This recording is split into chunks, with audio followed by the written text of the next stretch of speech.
బీజేపీపై విరుచుకుపడ్డారు TPCC chief Mahesh Kumar Goud. కేంద్ర వైఫల్యం వల్లే పుల్వామా, పెహల్గాం దాడులు జరిగాయని మండిపడ్డారు.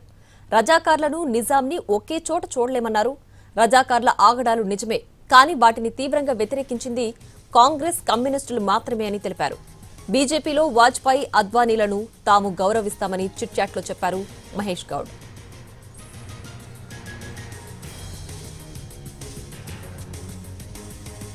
పెహల్గాం ఘటనతో బీజేపీకి బాధ కలిగుంటే పాకిస్తాన్తో మ్యాచ్ ఎందుకు ఆడిస్తుందని ఘాటు వ్యాఖ్యలు చేశారు మహేష్ గౌడ్. కేంద్రం క్రికెట్ను కూడా రాజకీయాలకు వాడుకుందని మహేష్ గౌడ్ విమర్శించారు. బీసీసీఐ ఎందుకు పాకిస్తాన్తో మ్యాచ్ పెట్టిందని ప్రశ్నించారు. క్రికెట్లో భారత్ గెలవాలని కాంగ్రెస్ కూడా కోరుకుంటుందని తెలిపారు.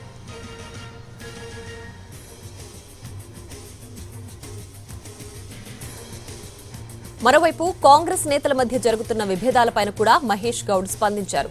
మునుగోడు ఎమ్మెల్యే కోమటిరెడ్డి రాజగోపాల్ రెడ్డి ఎపిసోడ్లో తనకు లిఖితపూర్వకంగా ఫిర్యాదు రాలేదన్నారు. ఒకవేళ క్రమశిక్షణ కమిటీ స్టెప్ తీసుకుంటా అంటే తనకెలాంటి అభ్యంతరం లేదన్నారు. అటు వరంగల్ జిల్లా నేతలు హద్దు దాటితే చర్యలుంటాయని హెచ్చరించారు. కాంగ్రెస్ పార్టీలో స్వేచ్ఛ ఎక్కువగా ఉంటుందని తెలిపారు. కానీ పరిధి దాటితే మాత్రం చర్యలు తప్పవన్నారు.